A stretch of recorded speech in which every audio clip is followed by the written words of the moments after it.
Ek weet nou nie van julle nie.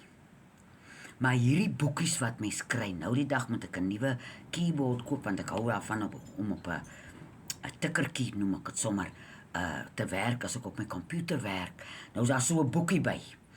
Nou ek kom al 'n lang tyd aan dat elke boekie by wat ek by 'n ding kry wat ek gekoop het, gooi ek dadelik weg. En nou in die winter hou ek dit sommer vir 4 maak want baie van daai boekies is nogal dik.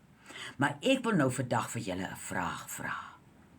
Ek wil weet wie skryf daai boekies.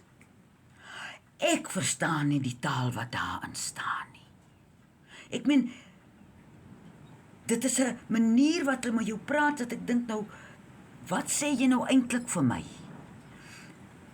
Ek verstaan nie wat se woorde hier staan nie. En ek wonder waar en wat dit is Afrikaans en Engels, dit kan ek verstaan. Meeste is nou Engels, maar wie is die mense wat so praat?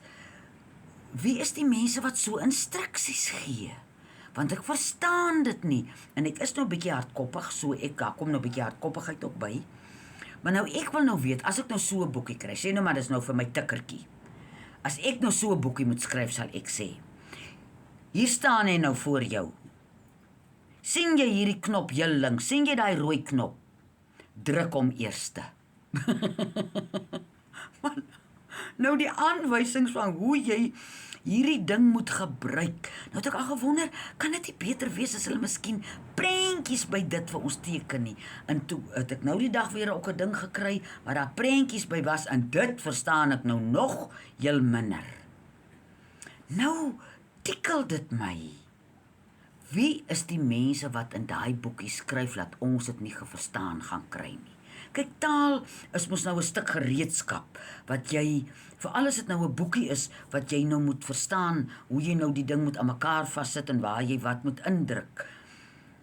Dan verstaan ek nie hoekom maak hulle dit so ingewikkeld nie. Ek wens ek kan so mense ontmoet. As jy nou vandag 'n mens is wat luister na hierdie video en jy's een van die mense wat skryf, ek gaan nie met jou kwaai wees nie, maar asseblief, ek wil met jou praat.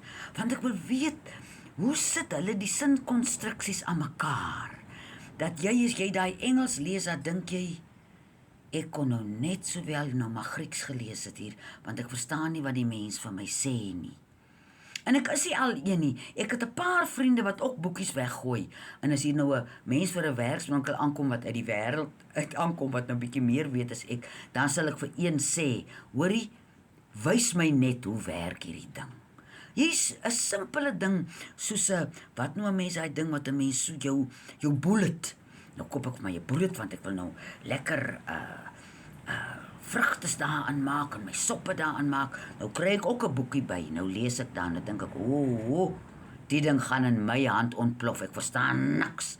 Dit het my gekort dat frik voor my gestaan het en gesê het, hoorie, nou sit jy die ding hierin, daai goed sit jy hierin, dan draai jy daai ding op, dan draai jy hom om en dan hou jy hom so bietjie. Nou wens ek, hoe sal dit wees? Nou sit ek weer en verloor ek weer myself in my verbeelding. Hoe sal dit nou wees as elke boek saam met 'n mensie of 'n mensie gekom het wat met jou gepraat het, wat vir jou gesê het, die van ons wat nou nie daai boekies verstaan nie, want ek is nou uit bang vir daai boekie.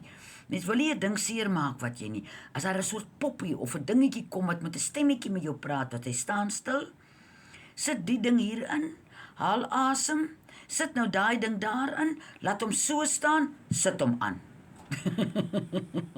Maar nou kan ek net dink, en wat vir stemmetjies daai dingetjie weer sal praat. Maar weet julle, dis regtig vir my 'n probleem, dat taal so aangewend kan word op 'n manier wat jy nie verstaan wat die mense sê nie. Jy nie die instruksie kan verstaan nie. En ek is nou al so, as ek 'n ding by 'n mens koop in 'n winkel, ek het nou die dag 'n ding gekoop wat my battery kan charge as ek hom nie gebruik nie, ek ry nou nie baie rond op die plaas nie, ek loop. En ek moes hom terugvat winkel toe, sê nou net vir my, wat sit ek waar en wat doen ek wanneer? En ek is nie besonderlik dom nie, ek hou my ook nie dom nie. Ek wil net weet, skryf net vir ons makliker boekies julle. Praat met my, jy hoef nou nie te begin met liewe Antoinette nie. Want dis hoe ek voel, as ek 'n boek optel, wat my diep raak, dan voel dit altyd die boek begin met liewe Antoinette. So, ag julle wat die boekies skryf vir ons makliker boekies. Laat ons ook die ding stilweg kan verstaan met die paar verstand wat nou nog hier in ons breine rondvlout.